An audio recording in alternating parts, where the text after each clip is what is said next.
Saya disponsori oleh kue lapis ya, kue lapis dari Surabaya ya. Ini kiriman dari pecinta Mr. Z ya, dari pecinta Mr. Z yang mendukung dari jauh ya teman-teman ya.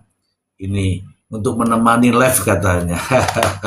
Terima kasih yang sudah ngirim. Disponsori oleh Tuntutan Mundur. Oke abah ngobrol dulu aja ngobrol dulu aja apa yang terjadi hari ini. Saya pura-pura nggak dengar dulu abah, silakan abah. Iya, sudah kuduga. Jadi yang kita bahas tempo hari ya bersama yang lainnya ya terbukti lah, kan kelihatan kinerjanya seperti apa, biar netizen memandang itu. Jadi kalau saya berpatokan kepada Prof Yongki ya, Yongki Fernando pada saat itu. Ini kan kelihatan. Jadi dari awal seperti dipaksakan. Ya kalau memang belum lengkap ya katakan belum lengkap itu kan. Nah itu yang saya mau tanyakan abah. Itu apa itu Pak? Di mana? Apalagi di Amerika? Di rumah. Kenapa, Bang? Enggak, ada suara apa tuh tadi? Itu kartun. Oh, kartun. Oke, abah. Tolong saja dijawab, abah. Ketika sidang yang sudah dijadwalkan, kemudian tiba-tiba minta diundur atau ditunda, itu artinya apa menurut abah? Silakan abah. Ya sederhananya banyak belum siapnya. Ya. Nah, itu artinya belum siap. Lah terus selama ini kemana aja? Nah, pertanyaan kita semua kan seperti itu, kemana aja, abang-abangku, gitu. Jadi kok baru dilengkapi setelah mau tuntutan. Oke, abah. Netizen kan bisa memandang itu semua. Iya, itu benar itu abah. Sabar dulu abah, sabar dulu. Belum waktunya abah.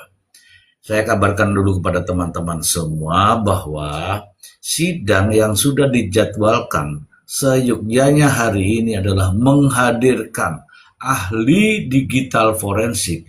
Jawabannya adalah, saya punya panjangnya itu sidang, saya punya panjangnya.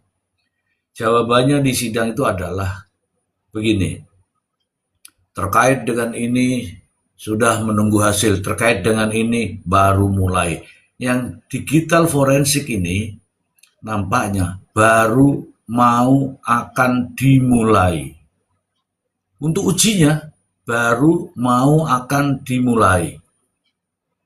Kalau baru mau akan, terus yang kemarin-kemarin ngapain aja? Begitu loh. Silakan apa? Iya, jadi ya makanya simpang siur ya, pendapat netizen ada yang ke kiri, ke kanan, ke atas, ke bawah. Ya memang faktanya demikian.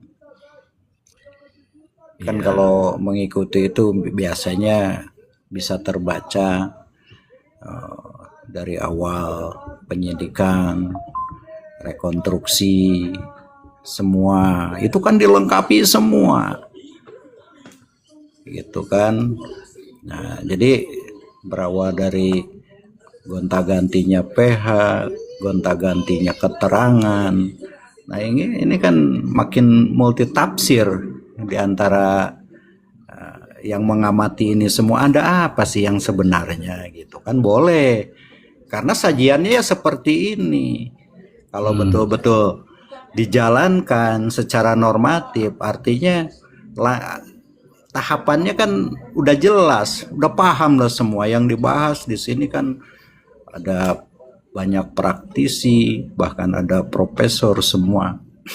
Nah makanya siapa kalau sudah para ahli, para pakar itu berbicara ya menimba ilmunya sajalah begitu. Cuma bukan berarti kita juga tidak paham. Iya, iya, iya. Jadi ini kan penyajian seperti ini yang si Abah tahu ya, di beberapa Polres itu penyidiknya pada profesional gitu kan. Ini bukan nggak profesional, ada apa gitu, pertanyaannya kan ada apa, sebetulnya itu aja.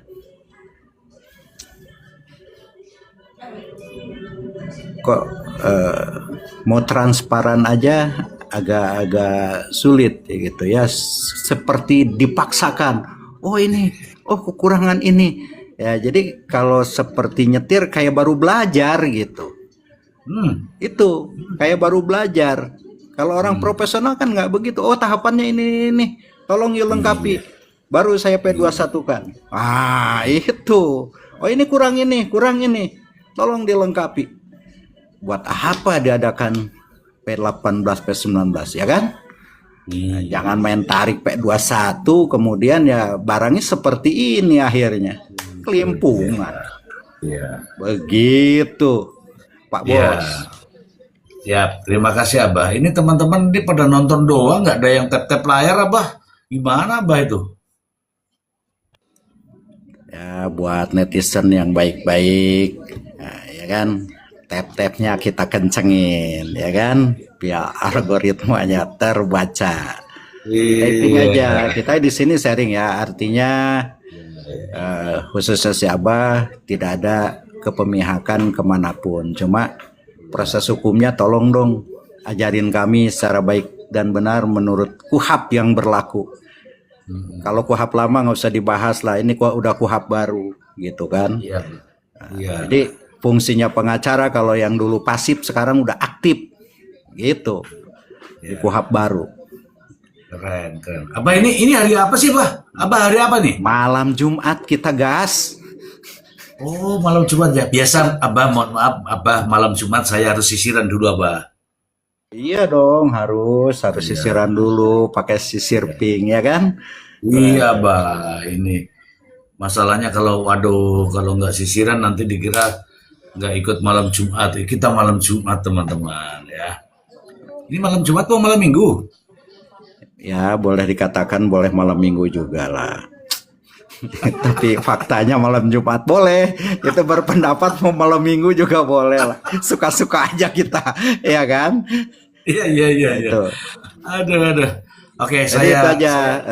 Sekali lagi pada netizennya Mr. G, kita nggak ada memihak apa, cuma penyajian normatifnya kok seperti ini gitu. Nah, jadi yang dikritik juga kita kritik membangun agar ke depan tidak terjadi lagi, nggak ada kebencian. Nah, ngapain harus benci? Kita sama-sama orang Indonesia, ya kan? Iya. Ngapain sampai urat-urat leher keluar ya, Bah? Nggak ada. Sampai kita nggak ada untungnya, cuma boleh dong, namanya kita digaji oleh rakyat, ya tepos liro lah. Tunjukkan kinerjanya yang baik dan profesional gitu. Harapan kita ya. Oke. Jadi dalam hati ini nggak ada benci A, B, C, nggak ada. Tapi kita juga harus mau dikritik kalau memang banyak kejanggalan dan kekurangan. Itu. Betul. Siap, cinta. Nggak apa-apa si Abah selalu disenyumin kalau si Abah, ya kan. Cuma ya selama suka mengikuti perjalanan yang seperti itu, baru kali ini nemuin kok sajiannya seperti ini. Ada apa?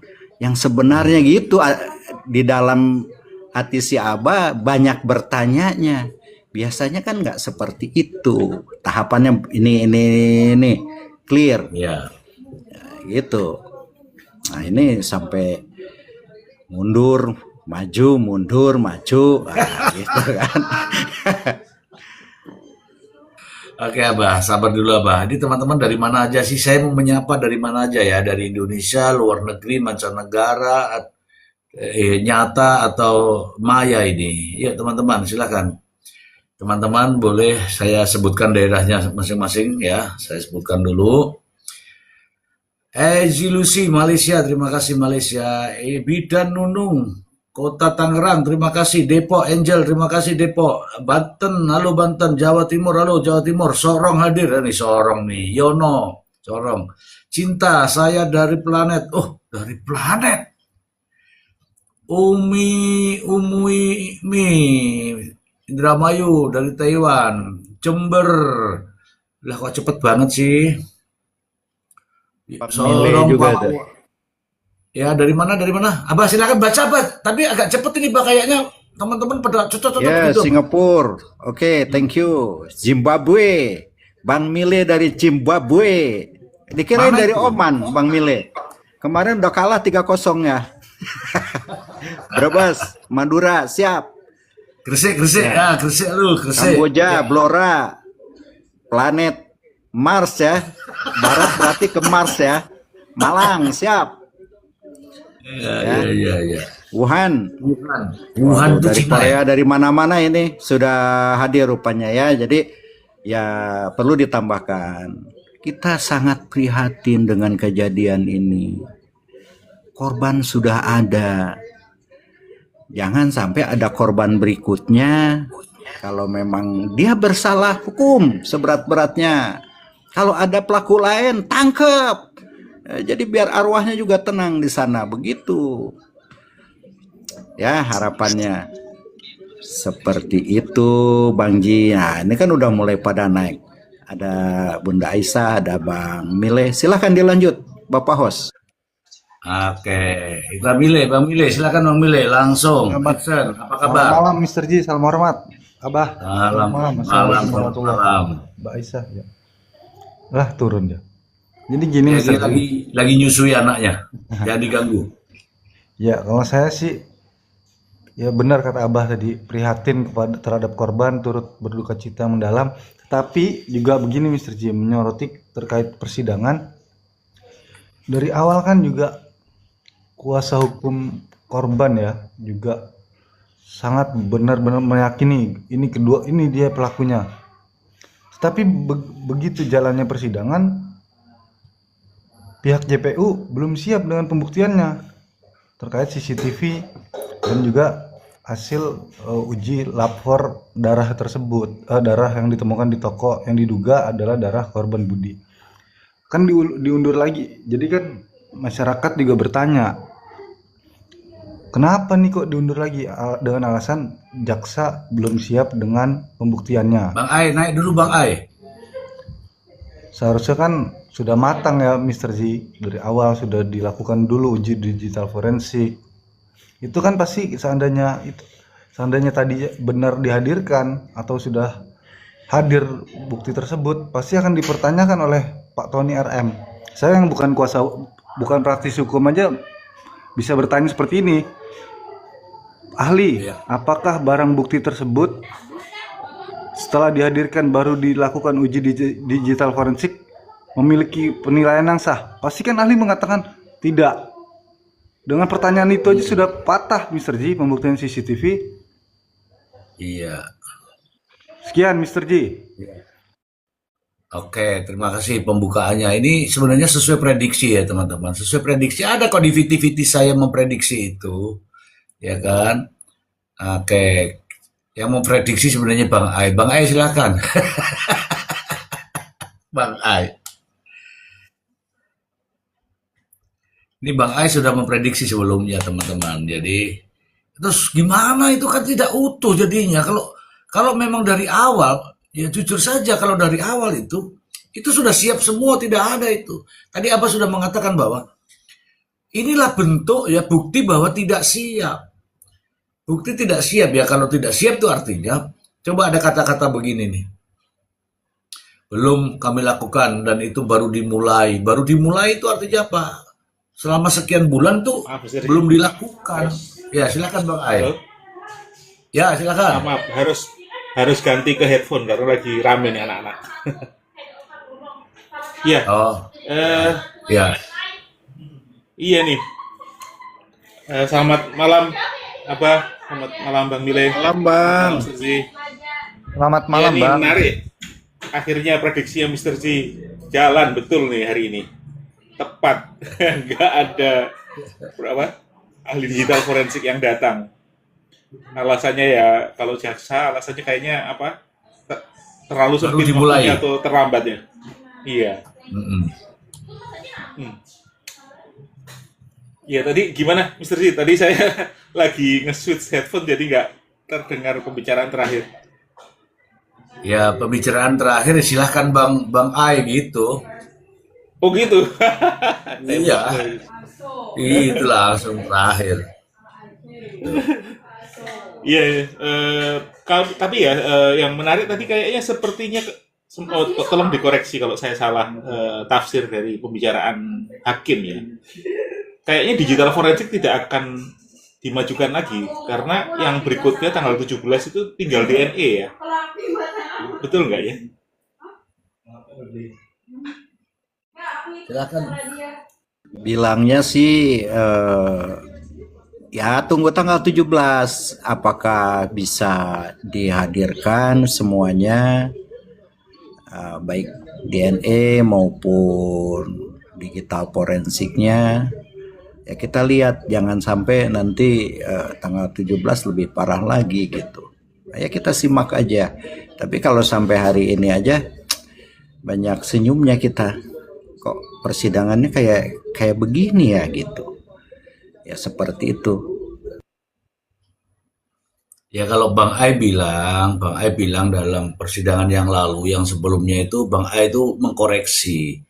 Kalaulah Anda jadi sopir truk, jangan seolah-olah jadi pengendara Ferrari, kencang banget. Ya, jangan sampai sudah mendapatkan selebriti, sudah dianggap bahwa itu ahli. Begitu. Itu sih, Bang Ai sudah benar semua Bang Ai. Silakan Bang Ai. Iya. Tadi saya coba ini ulang baru dapat video utuh tuh terkait penjelasan penyidik. Jadi ini nggak tahu gimana cara kerjanya sidang kali ini ya. Jadi yang menguji selebriti itu orang lain ternyata Mr. Z. Lalu laporannya dibacakan oleh penyidik yang lain yang nggak ngerti kayaknya. Makanya akhirnya tidak bunyi kan laporan selebriti itu di persidangan. Sampai Ya. akhirnya keluar kata-kata apa namanya kartu setan lah gitu kan. Mm-mm. Nah ini yang disayangkan harusnya kan hadir juga itu yang apa ahli digital forensik smartphone ya. Yang Ya biasanya menggunakan memang teknologi. gitu. Biasanya Iya memang gitu biasanya kalau begitu, benar. betul. Ya, Ini sayang sekali kok beda orang gitu, beda aktor yang melakukan. Kalaupun beda aktor harusnya juga ahli juga gitu loh, ahli yang bisa membaca laporan tersebut. mm, Nah ini nih saya baru kaget tadi baru lihat tadi siang saya dapat temuan potongan video utuhnya ya. gitu. Teman-teman yang ingin bertanya atau mempertanyakan, silahkan naik saja. Kalau tapping itu, aduh. Kalau tapping itu, habis itu pergi ya, percuma ya mendapatkan penjelasannya. Kalau mau naik ke atas nanti dijelaskan ya. Harus tahu ya apa tugas daripada kepolisian, tugas daripada kejaksaan, tugas hakim, kemudian tugas dari seorang pengacara. Masing-masing punya tugas yang berbeda-beda ya. Apa tugasnya polisi, apa tugasnya jaksa, apa tugasnya hakim, apa tugasnya pengacara. Kalau paham itu, baru keren, baru tapping keren ya kan. Tapi kalau ini ya nggak susah lah ya. Jadi begini, jujur teman-teman, kita tidak pernah mengatakan bahwa kita ini membela siapa, tetapi kita menyoroti bagaimana prosesnya. Saya mengatakan jika tidak ada orang yang mau bersuara terkait dengan hal ini, mungkin tidak seperti ini kasus ini ya. Mungkin lurus-lurus saja langsung vonis mungkin. Ya, tetapi karena ada Tony yang terus menyuarakan terkait dengan adanya alat bukti, maka inilah yang terjadi. Ketika ini terjadi ya jangan salah. Itu semua masih dalam koridor prosedur hukum.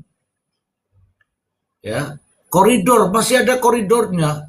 Ririn didakwa sebagai terdakwa kasus pembunuhan berencana. Sepakat, namanya juga didakwa. Oke, Namanya orang didakwa, masing-masing juga harus mendapatkan pendampingan daripada penasihat hukum. Sepakat. Pendampingan hukum itu bukan hanya duduk-duduk di samping, bukan. Tetapi ya memperjuangkan hak-hak hukumnya. Bukan berarti membela kejahatannya. Jadi kadang-kadang itu otak juga perlu di-upgrade ya kan. Membela hak-hak hukumnya. Bukan membela perbuatannya. Nah, ketika jaksa penuntut umum sudah membuat dakwaan, ya dibuktikan. Nah, dibuktikan itulah namanya perang alat bukti. Gitu. Ya. Izin bertanya, Bang Ji, ini karena banyak yang typing juga di bawah, ya saya tanyakan kepada host. Ya, Silakan. izin bertanya. Andaikan tuntutannya ya atau dakwaannya di atas 5 tahun, apa wajib apa enggak sih didampingi seorang pengacara gitu? Itu aja sementara.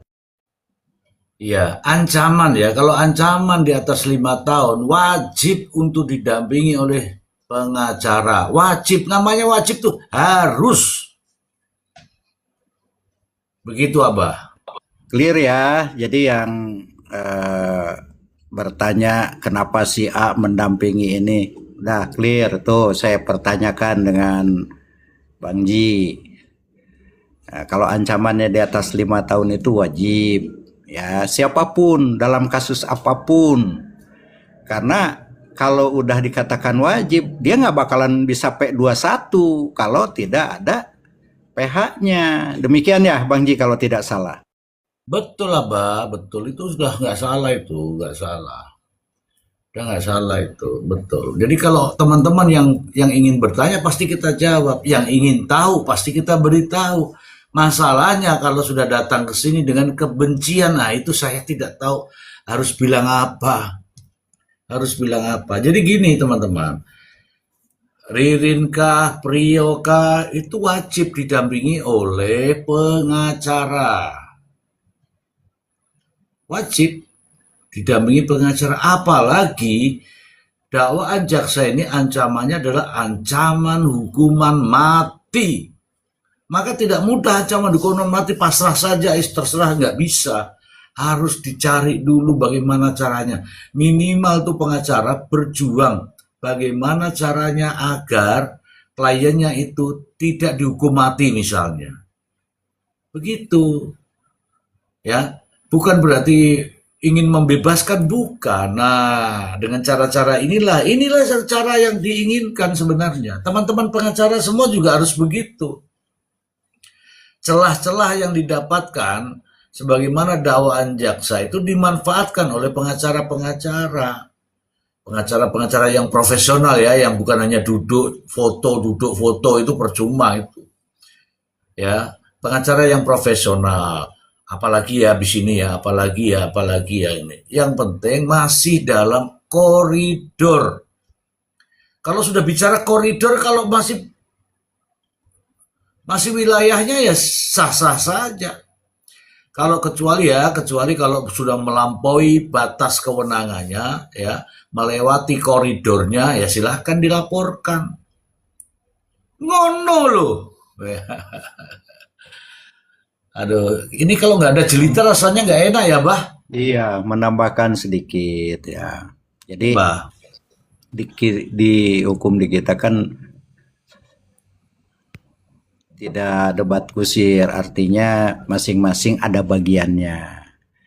Nah tunggu, ini pengacara juga kalau belum waktunya bicara ya buat apa? Nah mungkin nanti dituangkan itu dalam pledoi ya, dalam pembelaan nanti. Oh itu dituangkan semua, apakah relevan atau tidak. Nah ini tunggu, nah, nanti juga ada replik, ada duplik sebelum putusan tuh demikian ya. Nah, jadi menyalahkan PH ini kita nggak bisa, wong ada bagiannya. Sesuai tidak nih ya antara dakwaan nanti tuntutannya, makanya antara dakwaan yang sudah dibuat, jadi mau buat tuntutannya agak bingung.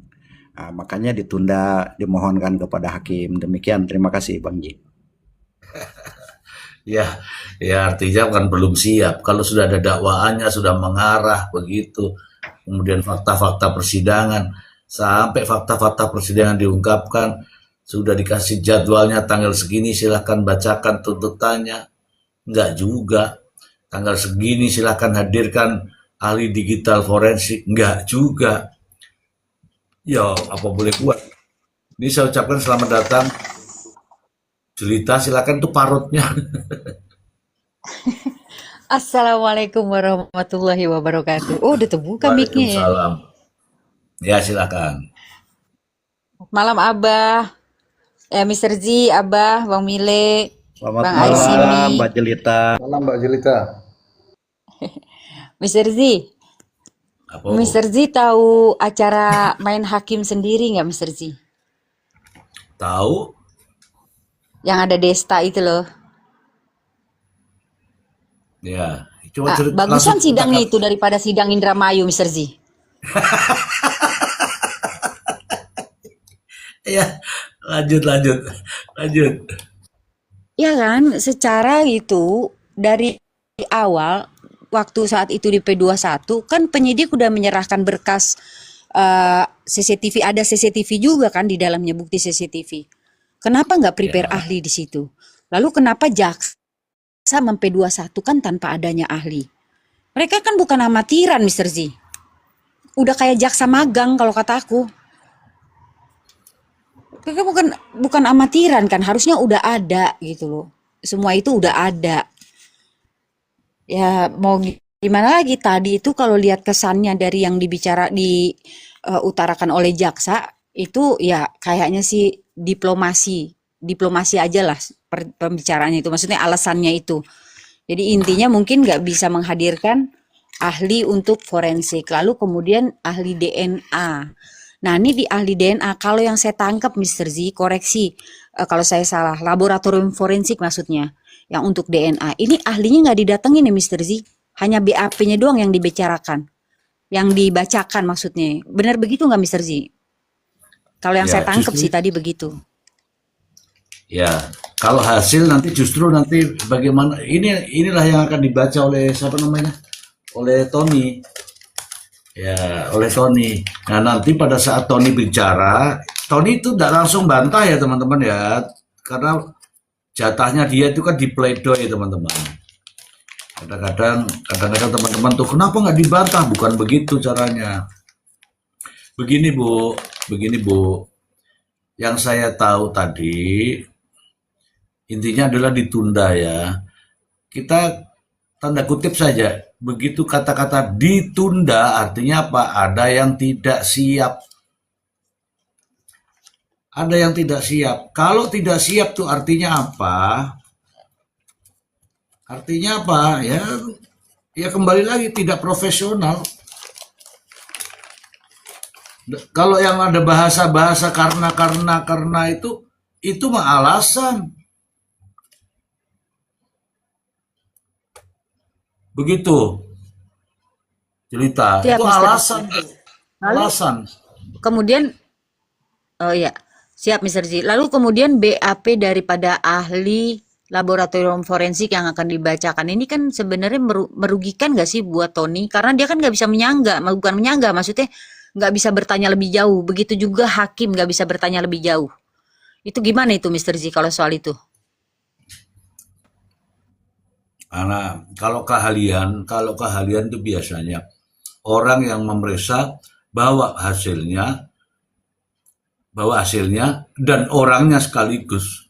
Karena akan ada tanya jawab di situ. Kalau kertas-kertas doang ya nggak bunyi nanti. Karena hakim tidak akan bisa memahami hasil ini. Ya, hasil keahlian itu karena hakim kan bukan ahlinya. Nanti dijelaskan sama Bang Ai, itu Bang Ai tahu semua lah itu kalau masalah keahlian. Silakan Bang Ai. Ya, saya kalau yang nanti ahli DNA saya kurang tahu ya, Mas Sergi. Nanti forensik, Kan forensik. bacaannya beda. Kalau digital forensik, iya betul. Karena hasil laporan laporan dari sebuah tools itu adalah yang punya sertifikasi di tools tersebut yang dijamin keakurasian untuk membaca hasil laporan tersebut. Ya biasanya sih selama lihat-lihat persidangan yang menggunakan digital forensik itu sang ahli yang melakukan forensik itulah yang dibawa biasanya, yang paling gampang. Karena dia kan biasanya menambahkan note-note tertentu di catatan di laporan itu, dan itu kadang-kadang miss dibaca orang lain dan biasanya dibacakan oleh dirinya sendiri karena dia yang hafal kan. Oh ini kemarin saya lakukan ini untuk dapat ini, melakukan ini untuk dapat itu. Gitu kan. Kadang-kadang kan tools itu tidak dapat straightforward ya. Ada harus sesuatu dilakukan modifikasi untuk mendapatkan Suaranya actual agak kecil hasil. Bang Ai. Agak deketin lagi, tolong Bang Ai, biar kedengeran. Oh iya, saya harus nyari boomnya nih, lupa naruh. Udah dengeran belum? Mending lah Bang Halo? Ai. Oh iya. Udah. Lumayan, Iya, lumayan. iya jadi sebentar, jangan-jangan saya salah mic. Nah, saya cek dulu. Bagus kok. Oh iya, saya salah mic, sorry. Nah, ini bagus aja. Halo? Aman, aman. Ya. Oke, gitu, apa namanya, ahli itu biasanya yang dihadirkan itu adalah ahli yang umumnya yang selama ini, tapi bisa juga tidak. Jadi ahli yang bisa membaca, jadi yang punya level expertise yang sama, atau yang melakukan di lab, dia yang dihadirkan. Tapi sepanjang yang saya ikuti beberapa persidangan yang menggunakan expert digital forensik, yang saya lihat ya emang nggak banyak sih. Tetapi yang saya pernah lihat tuh hampir semua, bahkan semua ya, semua adalah yang mengerjakan di lab, yang memegang, yang membuat lembar kerja dan sebagainya, itu yang dihadirkan di persidangan dan akhirnya memberikan keterangan ahli ya istilahnya ya kalau nggak salah. Kira-kira begitu, Mr. C. Baik. Sebentar kita akan bahas itu. Tenang aja, pasti kita akan bahas. Ini ada aktivis HAM nih loh. Nah, aktivis HAM ini khusus aktivis HAM yang bicara ini kita akan bahas ini. Bisa ngaruh sama putusan nggak, Mister?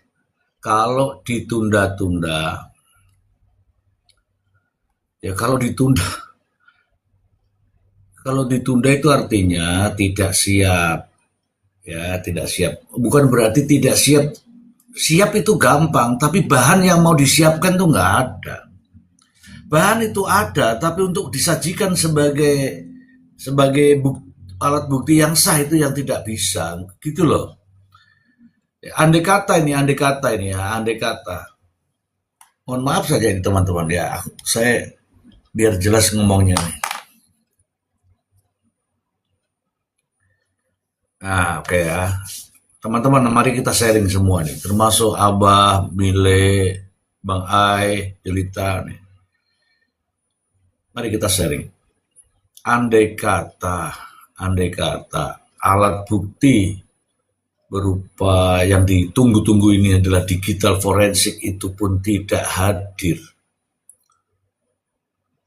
Ya makin nggak jelas. Karena itulah yang sebenarnya yang kita tunggu-tunggu teman-teman. Apa yang kita tunggu? Nih, satu ya, menyatakan bahwa yang dipikul itu adalah mayat atau yang dipikul itu bukan beras, bukan telur. Nah, itu yang kita tunggu-tunggu sebenarnya. Karena apa? Ucapan yang dikeluarkan kemarin itu menyatakan mayat. Betul tidak teman-teman? Mayat, tetapi diucapkan oleh orang yang tidak memiliki kapasitas. Meskipun dia seorang polisi, tapi kapasitas untuk menyatakan bahwa itu mayat, dia nggak punya. Apalagi terkait di depan persidangan.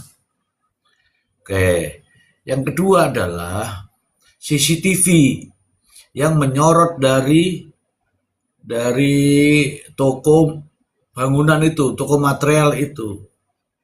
sejatinya ada berapa orang lagi yang ada di situ. Kalau memang tidak ada orang lain, artinya kalau tidak ada orang lain, keluar masuknya Ririn dan Priyo itu terlihat dari CCTV. Itulah yang kita tunggu. Supaya hakim apa? Mengambil keputusan itu tidak menimbulkan keraguan-raguan lagi. Gitu. Nah, makanya kenapa hasil digital forensik ini ditunggu. Karena hasil digital forensik ini ketika nanti diputar dan itu semua terjawab, akan menumbuhkan, akan menimbulkan keyakinan hakim. Jadi tidak ragu-ragu lagi. Oke, sekarang nih, jika saja tidak ada CCTV itu, anggaplah CCTV tidak ada. Alat bukti apa yang akan dipakai oleh hakim dalam mengambil keputusan? Tolong tapping. Kalau tidak ada CCTV, alat bukti apa yang kira-kira akan dijadikan dasar hakim mengambil keputusan? Tolong tapping, teman-teman.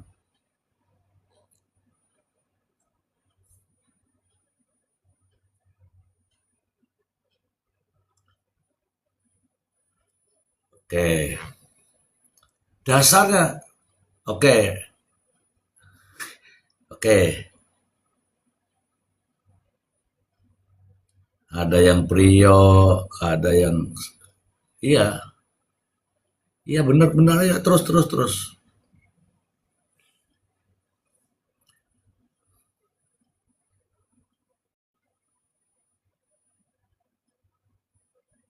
Oke, saya tanya nih, oke ya, oke. Oke, banyak nih. Ada yang palu, ada yang obat nyamuk. Ah, keterangan Priyo. Oke, keterangan Priyo sendiri itu ngomong bahwa yang melakukan tuh Ririn, betul. Tapi keterangannya Priyo sendiri nggak bisa. Harus ada keterangan lain yang saling mendukung. Ya bener, Dut. Ya memang CCTV itulah yang kita tunggu. Kalau Palu itu belum bisa. Belum bisa. Kenapa saya katakan belum bisa? Ya kalau itu yang dipakai. Palunya kan belum ada penetapan sidik jarinya, belum ada penetapan DNA-nya. Belum tentu juga ada DNA-nya karena ya kan? Iya, ini teman-teman pada bener nih. Benar. Makanya itu teman-teman, inilah yang ditunggu-tunggu. Kalaulah anggaplah CCTV ini tidak ditunggu-tunggu, kemarin itu Priyo itu sudah dituntut harusnya. Karena nggak yakin jaksanya. Jangan-jangan nanti saya tuntut Priyo, jangan-jangan CCTV mengatakan lain. Kan begitu? Itulah makanya ditunda yang Priyo, menunggu hasil CCTV atau digital forensik yang Ririn. Rupa-rupanya nggak datang juga. Nah itulah ya, saya sudah pancing ini teman-teman, saya sudah pancing. Silahkan teman-teman. Nah, ini teman-teman kan nanti mulai pintar. Yakin saya. Karena di dalam memutuskan divonis atau ya katakanlah hakim mengambil keputusan itu minimal nih 2 alat bukti, bukan cuma 2 alat bukti saja. Minimal loh sudah dikasih nih. Minimal 2 alat bukti ya yang dapat menimbulkan keyakinan hakim. Meskipun 10 alat bukti sekalipun, kalau hakimnya nggak bisa diyakini sama ini, ya nggak yakin. Apalagi kemarin sudah ada saksi 20 lebih. Saksi 20 lebih itu kan hanya cerita-cerita aja, nggak ada yang melihat langsung. Ya, gitu ya teman-teman ya.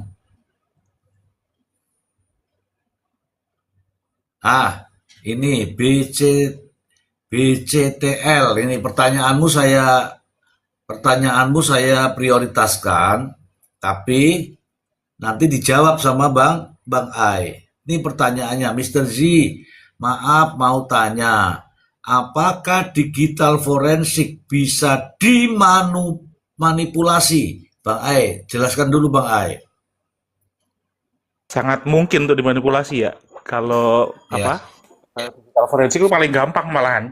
Karena barang digital ya.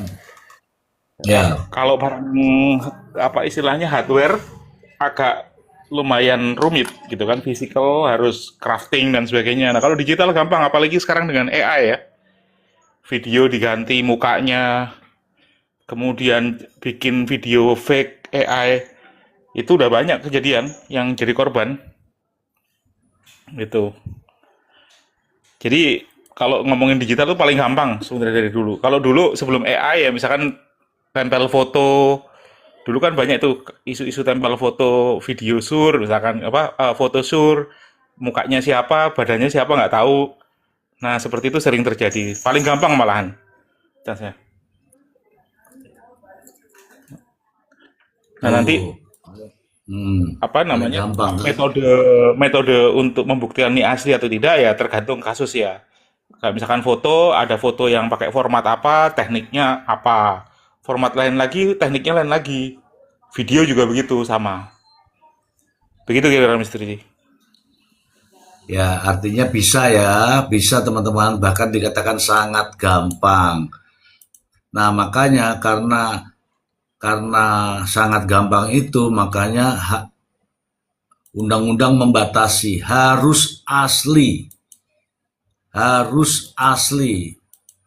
Artinya dijamin originalitasnya, autentikasinya. Nah, masalahnya ahli itu tidak mau kalau tidak asli. Ahli itu tidak mau kalau tidak original. Karena ahli juga disumpah. Sekali saja dia melakukan kesalahannya, sumpahnya dicabut. Dia nggak bisa lagi jadi ahli itu.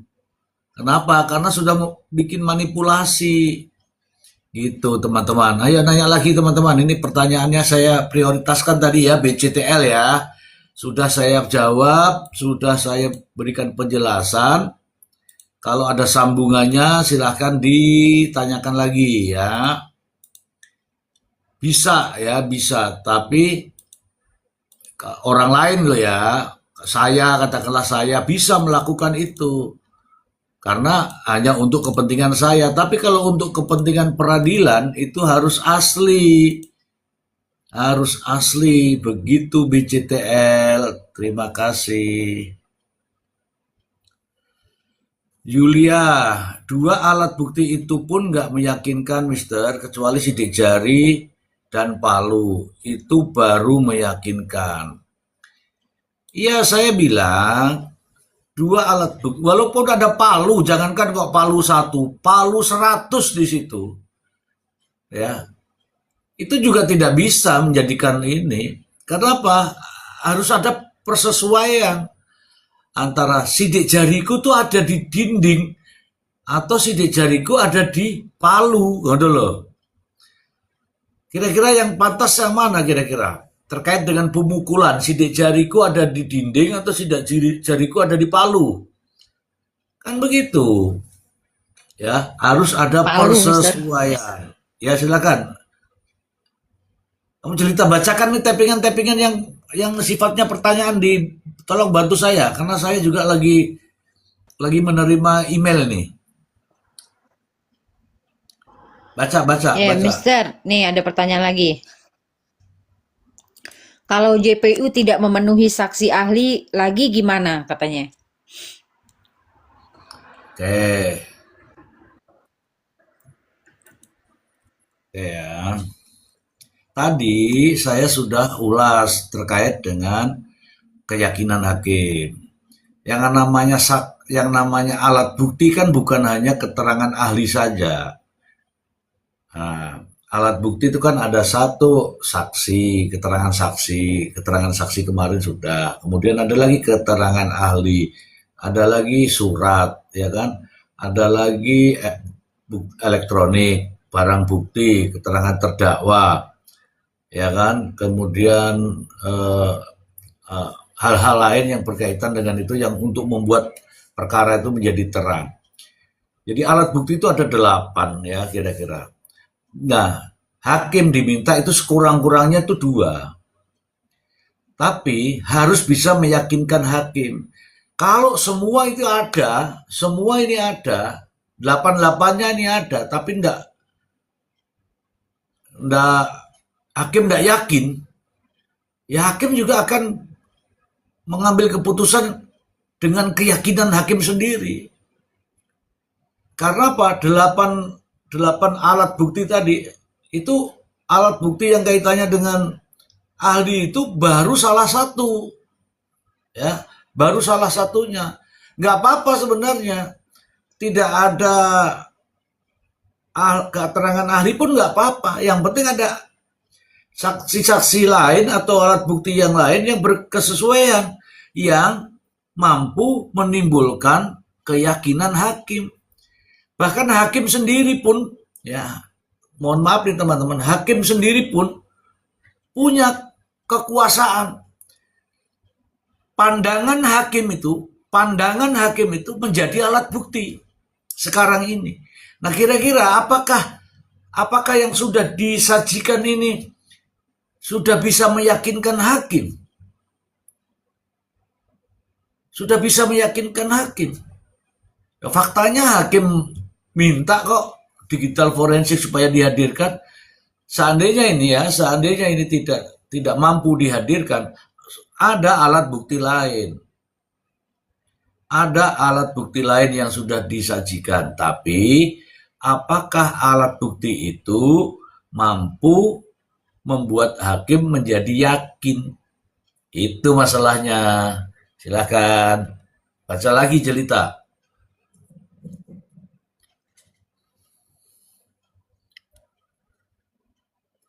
Mana lagi nih? Nih, dari aktivis HAM. Mungkinkah akan terjadi judicial pardon, Mr. G? Ah, dari aktivis HAM, Iya, ya Mr. Z. ini kan tinggal beberapa langkah. Yang ditunggu-tunggu kemarin kan Abah menunggu, kita semua menunggu. Tanggal 10 gongnya kan begitu. Tanggal 10 gongnya, artinya apa? Mau tidak mau, suka tidak suka, jaksa itu harus mengajukan atau membacakan tuntutannya. Kalau tuntutannya itu, ya, tuntutannya sesuai dengan fakta-fakta persidangan, tapi nyatanya nggak bisa juga sesuai dengan fakta persidangan, karena di tuntutannya itu kan 2 orang ini saling bergantian, kemudian fakta persidangan juga mengatakan bahwa yang melakukan adalah Ririn, kemudian ucapan Priyo sendiri tidak ada pendukungnya, Ririn sendiri mengatakan bahwa saya tidak melakukan, sudah ditempel lagi dengan jenazah, Ririn malah bilang beras. Artinya nggak ada yang berkesesuaian. Kalau tidak berkesesuaian seperti ini, hakim juga akan memandang bahwa jaksa tidak mampu membuktikan. Kalau tidak mampu membuktikan, maka aku nggak enak ngomongnya ini. Ya, kalau Bang Leon ya, kalau Bang Leon itu mengatakan hanya ada 2 putusan ini, ya, terbukti atau bebas. Kalau terbukti itu bagaimana? Ya, kalau terbukti itu bagaimana? Berarti harus alat buktinya tadi yang membuat yakin hakim. Kalau tidak terbukti, artinya apa? Artinya jaksa penuntut umum tidak mampu membuktikan dakwaannya. Kalau tidak mampu membuktikan dakwaannya, hakim juga akan memutuskan. Itu kata undang-undang, ya, itu kata undang-undang. Ya, mau tidak mau juga harus ada keputusan. Keputusan hakim itu jadinya adalah kepastian hukum. Begitu Bu Jelita. Siap, Mister. Berarti sidik jari itu juga nggak kuat ya, Mister, untuk dijadikan dasar untuk memvonis. Loh, memang sidik jari itu sudah bisa menunjukkan bahwa yang bersangkutan itu melakukan? Kan belum toh. Iya belum, Mister. Tapi bukan itu apa gimana ya maksudnya? Apakah kalau mungkin 340 sekarang pasalnya berapa ya, Mister, kalau berencana itu? 539. KUHP yang baru itu. Berapa, Mister? 539. 539. Seandainya 539-nya kan ini udah hampir dikatakan tidak terbukti ya, karena CCTV itu tidak datangkan ahli. Mungkin nggak kalau kalau hakim itu memutus dengan merubah pasal berdasarkan sidik jari itu? Mungkin nggak itu, Mister? Ya, oke. Pertanyaan bagus nih teman-teman ya. Hakim akan memutuskan hukuman sesuai dengan dakwaan. Ya, tidak akan merubah, tapi memutuskan sesuai dengan dakwaan. Dakwaannya apa? Pembunuhan berencana, itu primer, utama. Subsidiarnya apa? Subsidiarnya adalah pembunuhan biasa. Ini kan beda ancaman hukuman ketika 539 didakwakan, ancamannya adalah hukuman paling tinggi adalah hukuman mati, kemudian seumur hidup, kemudian 20 tahun. Itu kalau pembunuhan berencana. Kalau pembunuhan berencananya hilang, maka jadi pembunuhan biasa. Kalau pembunuhan biasa ancamannya adalah maksimal 15 tahun. Kalau maksimal 15 tahun bisa jatuh ke minimal. Bisa jatuh ke minimal. Minimalnya berapa? Bisa sehari. Itu minimal ya, jangan bilang langsung, kenapa dihukum sehari? Bukan begitu.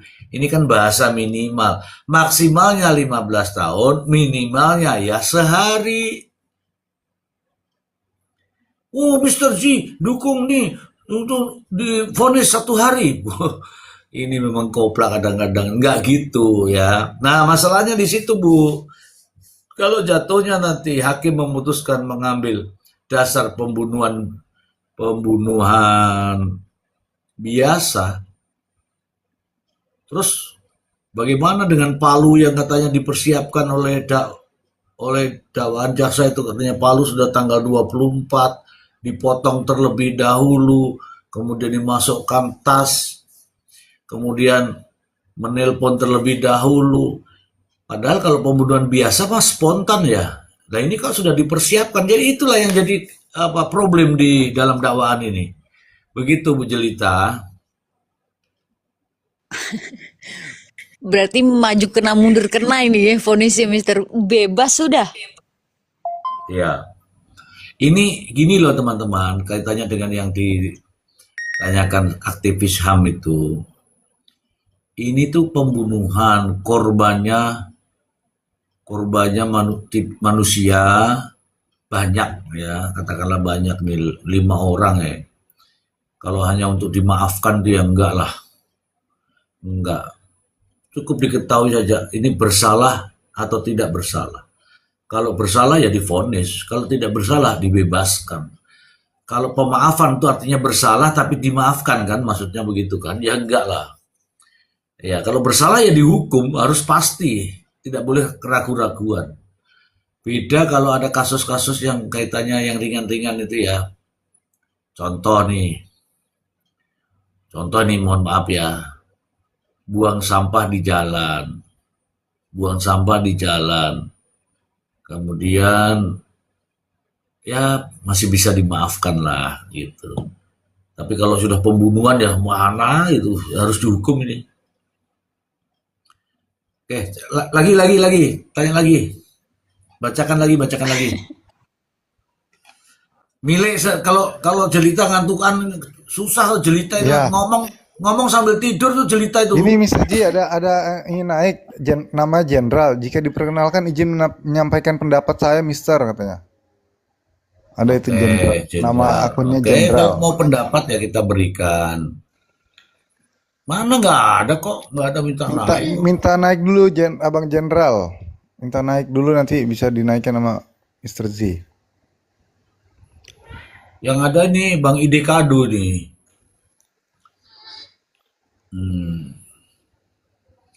Minta naik nggak apa-apa, minta naik. Berpendapat boleh berpendapat. Yang penting jangan menyakiti orang lain. Nanti jatuhnya kembali ke dirinya sendiri. Naik aja Bang Jenderal, minta naik. Karena moderatornya belum datang ini. Jadi harus minta naik dulu baru bisa dinaikkan. Minta multi. Nah, ini ada pertanyaan lagi Mr. Z. Boleh.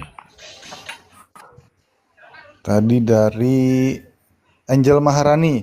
Berat juga ya hakim dalam memvonis nanti kalau seperti ini. Gimana Mr. Z?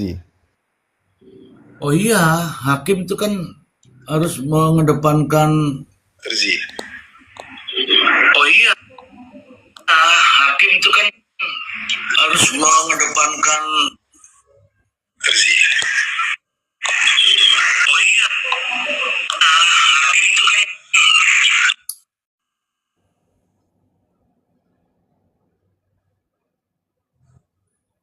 Coba di mute dulu ya, di mute dulu lah. Hakim itu harus mengedepankan hati nurani. Hakim itu tidak mihak sana sini. Ya, karena begini nih teman-teman. Ini saya kasih tahu nih, saya singgung sedikit nih ya. Apa tugas JPU? Tugas JPU itu menuntut. Menuntut dia. Dia membela siapa? Dia menuntut karena apa? Karena dia membela korban, hak-hak korban. Itu JPU.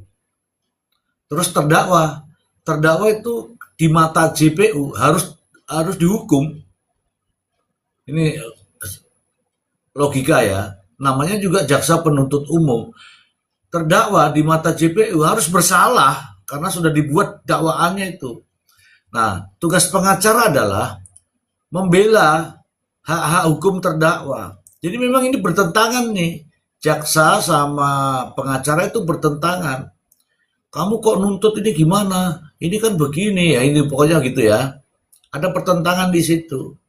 Nah, hakimlah yang memutuskan dari argumen kedua belah pihak ini. Ya, jadi kalau ada bilang jaksanya nggak netral. Ya jaksa memang harus menuntut. Ada lagi yang pengacaranya kenapa membela terdakwa. Lah memang tugasnya itu pengacara itu yang membela terdakwa. Itu sudah tugas itu. Undang-undangnya demikian. Kalau hakim yang membela terdakwa itu malah salah. Hakim yang memutuskan. Itu ya. Oke, itu dulu. Ini silakan Jenderal. Wah, ini kalau sudah Jenderal ini kita agak takut nih. Silakan Jenderal. Buka mic. Halo, selamat malam Bang. Oke, Pak Jenderal, malam. Eh, Terima kasih saya udah follow Mr. Ji nih. Saya tahu akunnya itu karena rame di YouTube nih Mr. Ji. Oh iya, Saya memang saya main habis di YouTube juga ya. menyaksikan YouTube-nya Mr. Ji, terus langsung pindah saya searching di TikTok. Jadi Oh ya, ya, mohon izin saya selaku publik ya, masyarakat biasa yang menyikapi fenomena ini secara netral berdasarkan objektivitas yang ada di lapangan. Izin menyampaikan pendapat ataupun ya asumsi, memang sekarang asumsi masyarakat liar kemana-mana Mr. Ji. Karena ya. ada dua case yang saling bertentangan, jadi masyarakat ini asumsinya kemana-mana. Saya di Cirebon, itu tetanggaan dengan Indramayu. Oh, Jadi kalau menurut saya pribadi ini ya, berdasarkan objektivitas yang ada, bagaimana si terdakwa Ririn dan Priyo ini kita pelajari backgroundnya seperti apa. Ternyata SBJB kemudian pernah berhubungan dengan yang namanya Aman Yani, rekan kerjanya, yang juga rekan kerja dari almarhum Budi. Nah, sebelum kasus ini terungkap, fakta dan secara objektif yang ada di lapangan adalah si Ririn ini sudah menguasai semua data Budi. Sementara Aman Yani sendiri hilang entah kemana. Tidak tahu keberadaannya. Cuman yang jelas secara objektif bahwa KTP, buku tabungan, semuanya itu dikuasai oleh oleh Ririn, maaf. Jadi kalau asumsi saya sebagai publik yang melihat secara netral, ini akan mereka ulang seperti mereka Ririn dan Priyo ini seperti sudah mengalami kesuksesan di previously-nya terhadap Aman Yani dengan menguasai semua data, akhirnya bisa mencairkan dana pensiun, menguasai harta, seperti itu objektivitas yang ada, fakta yang ada sebelum kasus ini muncul. Kemudian kasus ini muncul, saya jadi beranggapan bagaimana jika tidak ditangkap polisi. Kedua terdakwa ini tidak tertangkap oleh polisi. Yang pasti mereka akan sudah menguasai data, kemudian KTP, mungkin juga setelah menggeledah rumah menguasai buku tabungan dari almarhum semua, sampai sudah sempat membuat status WA dari handphone almarhum ya, sedang OTW ke Kuningan satu keluarga. Jadi rumahnya kosong. Dan sudah merencanakan bikin spanduk rumah disegel atau dicuri. Nah, seperti kayak copy paste dari case-nya Aman Yani gitu, Mister. Oke, Andaikan oke. tidak tertangkap ya. Andaikan kasus ini tidak tertangkap. Cuman karena tertangkap, jadi seperti skenario yang sudah dibikin oleh mereka, akhirnya gagal. Ya udah karena mereka. Jadi kalau menurut saya pribadi, si Priyo ini sebenarnya juga tahu di mana Aman Yani, historinya gimana, cuman mungkin dia hanya berbicara sebatas kasus Budi aja. Dia nggak mau ungkit-ungkit atau tidak mau buka yang sudah terjadi dengan Aman Yani.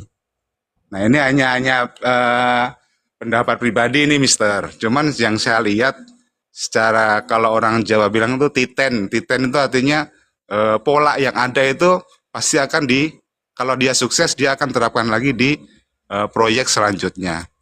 Karena apa? Karena seorang Priyo sendiri kalau tidak teriming-imingi dengan aset yang dimiliki oleh almarhum Budi, kayaknya dia juga secara rasional kalau hanya dipaksa atau diintimidasi oleh Ririn untuk disuruh ikut bantu, saya rasa juga orang akan berpikir gitu loh, tanpa adanya target ataupun sasaran yang sudah jelas gitu.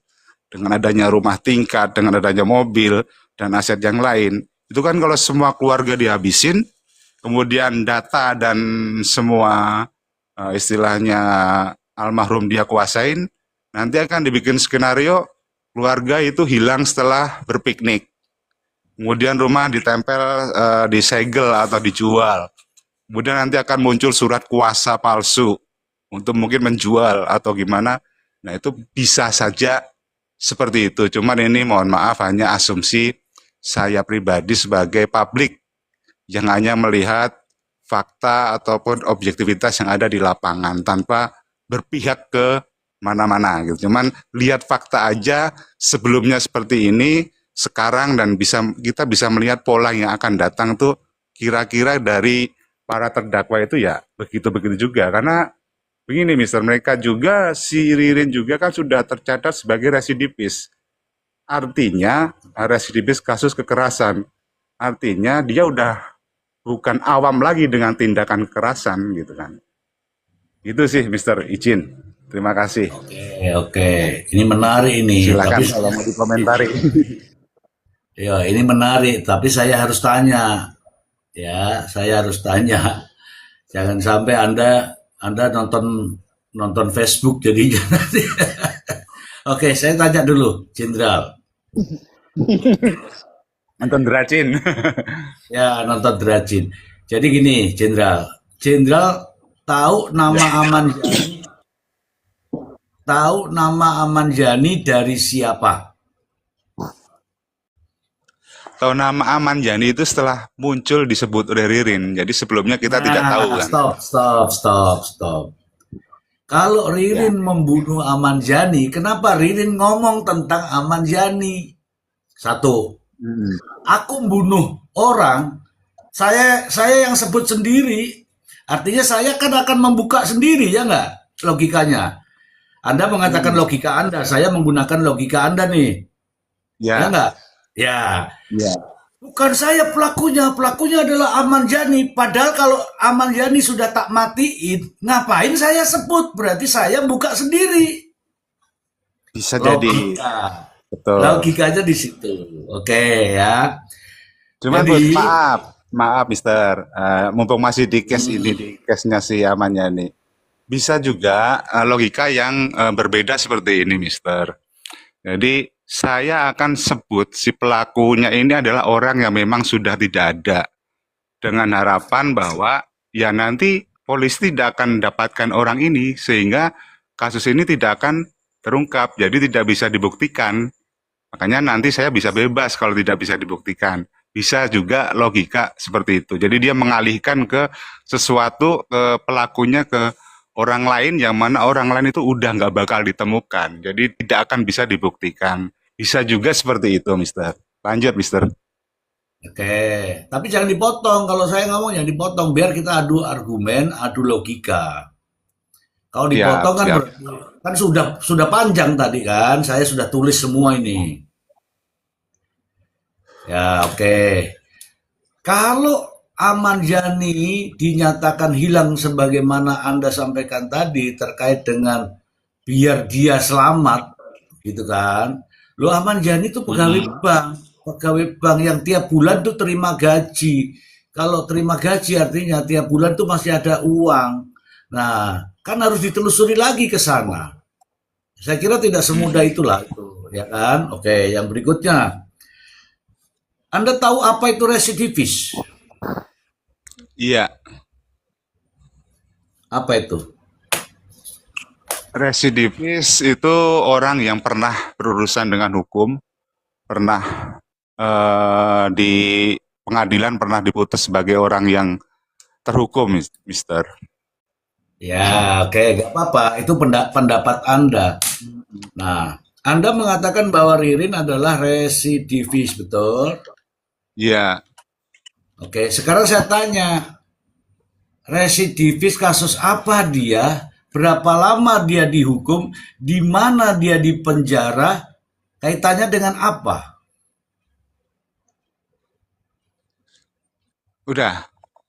Ya udah. Nah, saya tuh ngeliatin di YouTube, Mister. Jadi setiap konten-konten podcast-podcast, dia bilang, oh Ririn ini residivis, pernah melakukan kekerasan dengan di Indramayu juga, gitu.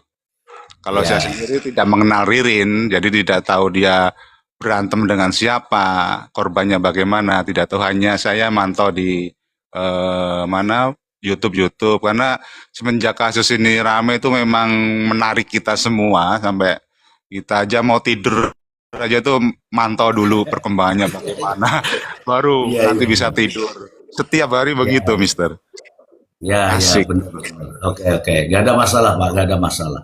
Artinya sama dengan saya. Saya itu juga penasaran ketika orang-orang itu ya, orang-orang tuh bilang residivis itu, ternyata saya juga nggak ketemu. Biasanya kalau residivis kan muncul ya kan, Ada. muncul di mana itu. Tapi nggak ada residivis apa. Nah sekarang saya ini bahasa yang sama nih. Residivis itu eh, perbuatan itu yang dilakukan nih. Saya dengarkan dulu biar ini. Karena saya itu selalu menggunakan asisten.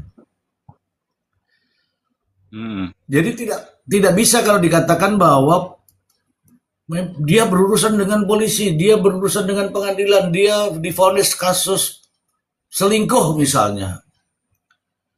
Terus itu dikatakan residivis, enggak bisa. Residivis itu perbuatan yang sama. Perbuatan yang sama. Makanya saya bertanya kepada teman-teman semua, saya bertanya tuh, coba tolong kasih tahu saya. Orang bertanya itu namanya bertanya kan pengen tahu ya. Tapi orang-orang jadi karena pikirannya sudah lain, dikira ini kita bela. Itulah ketololan orang-orang itu. Kita ini nggak bela, ya. Yang saya bilang ini, kalau dia residivis itu residivis apa? Supaya kita tahu nih urut-urutannya, supaya profil orang itu jelas kan begitu. Nah, ternyata nggak ada yang cerita residivis. Saya cari juga di internet itu nggak ada.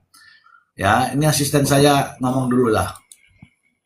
Residivis adalah seseorang yang mengulangi tindak pidana, kejahatan, setelah sebelumnya pernah dihukum dan perkaranya telah memiliki putusan tetap, inkrah.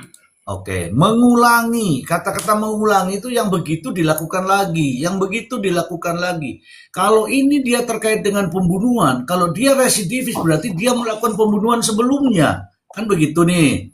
Nah, juga harus diketahui berapa lama dia. Gitu. Oke, tapi saya ini kan ya supaya kita clear saja. Oke ya.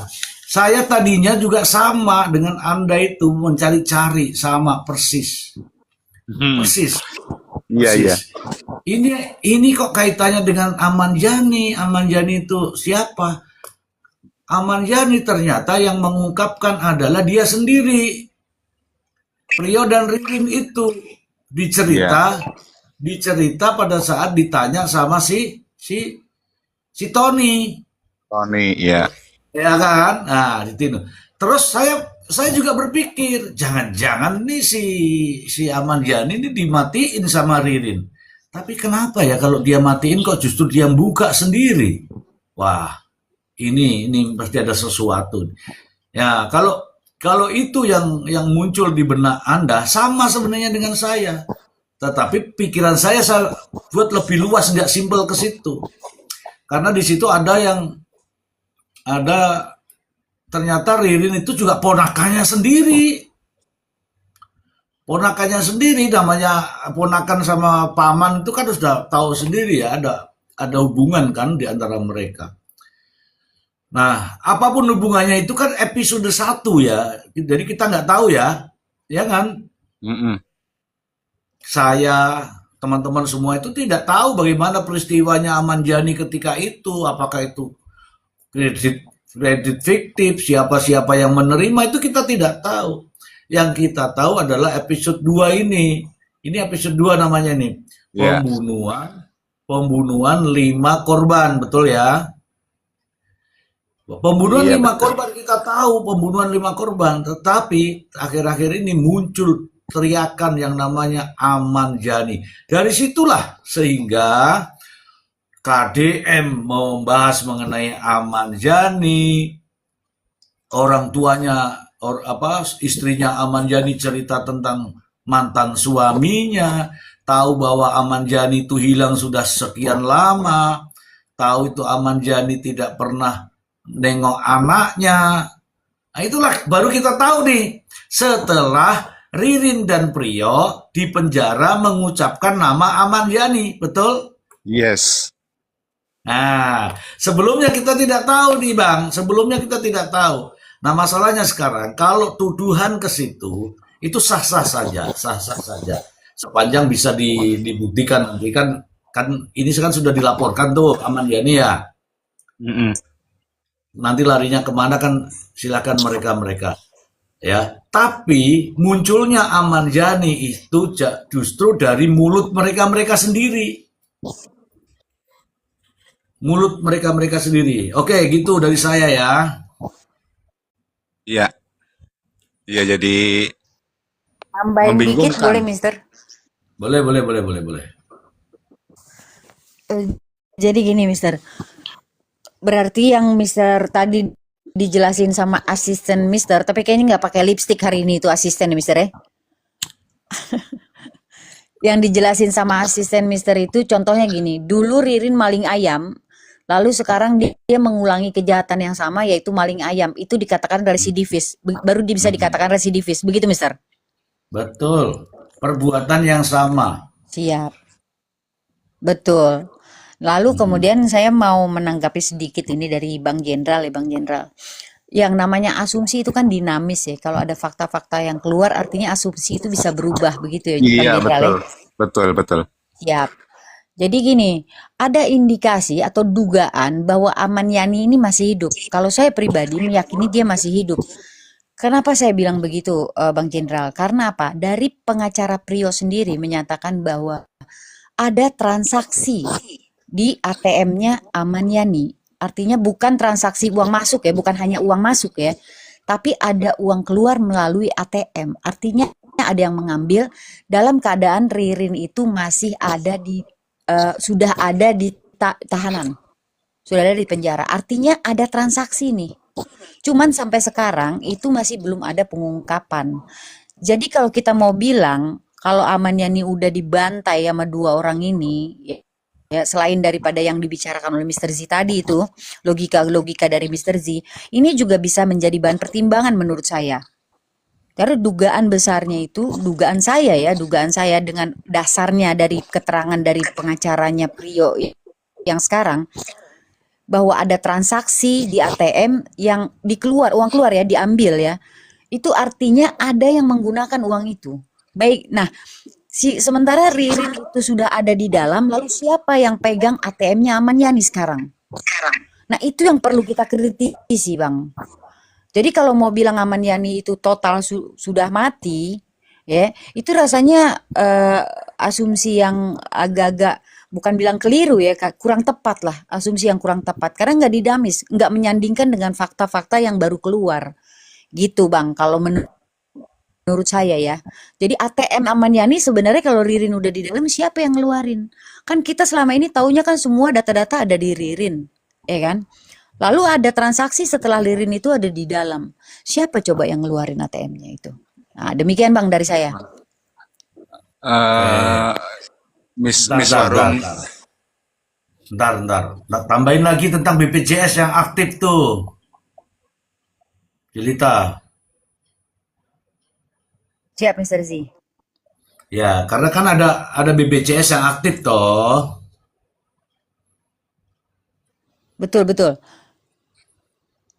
Jadi BPJS-nya bukan hanya sekedar dibayar melalui auto debit, tidak, tetapi ada update yang hanya bisa dilakukan oleh pemilik aplikasi. Orang yang memegang aplikasi, dan aplikasi itu ada nomor teleponnya, lalu nomor telepon itu hanya bisa satu yang didaftarkan ke BPJS tersebut. Lalu ada aktivitas di situ. Aktivitasnya bukan hanya selama ini yang seperti orang lain bilang dibayarkan secara auto debit, tidak. Tetapi ada penggantian vaskes. Dari vaskes ini ke vaskes ini. Ada penggantian vaskes dan itu terjadi 3 bulan dari waktu itu ditemukan ya oleh anaknya Aman Yani. Itu ditemukan 3 bulan, artinya sekitar bulan April atau bulan apalah pokoknya itu. 3 bulan sebelumnya dan itu diupdate. Ada pergantian vaskes. Artinya ini tanda-tanda kehidupannya ada. Dugaan ya, sekali lagi dugaan ini tanda-tanda kehidupannya ada. Jadi kita nggak bisa bilang dia itu udah nggak ada, enggak. Karena tanda-tandanya ada. Cuman belum keluar, barangkali ada sesuatu hal yang membuat ini masih belum dibuka, nggak ingin pengadilan ini jadi rancu atau jadi terdistorsi dengan kasusnya Aman Yani atau bagaimana, saya masih kurang tahu ya. Yang jelas kita semua dapat informasi itu. Jadi alangkah baiknya asumsi itu tuh disandingkan dengan fakta-fakta terbaru yang keluar gitu Bang, menurut saya. Demikian. Oke, silakan Pak Jenderal. iya, betul sekali. Memang asumsi kita kan sifatnya dinamis. Terkait tadi yang disampaikan bahwa ada transaksi keuangan, itu saya mungkin sayanya yang ini nih, kurang update atau belum menemukan informasi tersebut mungkin gitu. Jadi kalau emang ada fakta Ada Bang, ada seperti itu, statement dari Pak Ruswandi ya, ada Bang. oh, Ada statement dari Pak Ruswandi dan pernah diputar di sini Bang. kalau ada fakta seperti itu, fakta baru ya ini kembali jadi pertanyaan lagi gitu. Jadi 50-50 lagi gitu, Pak. Bu, Iya. jadi 50-50 lagi. Tadinya mungkin udah 70-30, 60-40 dengan adanya fakta baru mungkin ya. Dan itu menandakan bahwa kalau transaksi itu kan nggak bisa dibikin, harus itu kan real gitu, real teknologi kan real, tidak bisa, dan yang punya apa kerahasiaan daripada data transaksi itu kan yang bersangkutan sendiri memang gitu, tidak bisa dilakukan orang lain kan. Nah, itu jadi 50-50 lagi dengan fakta-fakta yang mana ada aktivitas-aktivitas seperti tadi transaksi, kemudian BPJS yang masih eksis. Nah, itu jadi 50-50 lagi nih. Asumsi kita jadi 50-50 lagi, Ibu. Cuman mungkin sayanya yang mungkin kurang update, belum dapat informasi yang masalah ada transaksi ATM. Jadi saya tadinya masih 70-30 lah asumsi saya tuh sebagai publik ya. 70-30 bahwa yakinlah ini bahwa si Ririn dan Rio lah terdakwa ini memang yang melakukan pembunuhan gitu. Gitu Bu Iya ya. Bang. Seiring Juga dengan sedikit ya. berjalannya proses ini kan memang banyak hal yang masih bisa diungkap sebenarnya karena kompleks sekali nih. Silakan Mr. Z. Oke. Jadi gini teman-teman, kita bukan mengesampingkan, bukan, tapi kita melihat fakta dulu yang sekarang ini. Yang sekarang ini ada di persidangan Indramayu itu dulu. Mengenai Ahmad Yani dan seterusnya itu episode ketiga. Episode ketiga itu. Karena apa? Pasti juga akan diungkap nanti.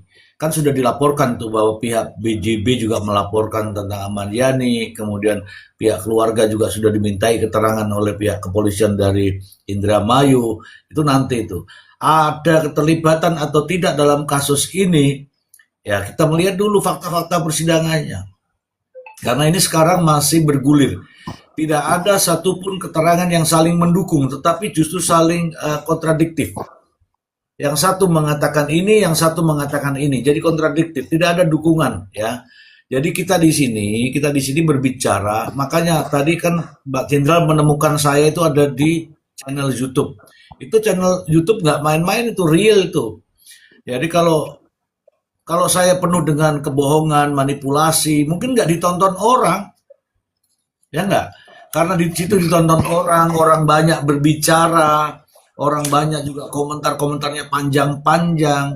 Jadinya saya memetakan bahwa ada dulu ya yang kaitannya dengan 24 M itu, kredit fiktif itu, dulu itu episode 1 yang tidak pernah kita tahu. Nah, episode 2 ini adalah pembunuhan keluarga 5 orang itu ya. Budi itu. Ya, episode 3 akan mencari keberadaan Ahmad Yani, tapi nanti kan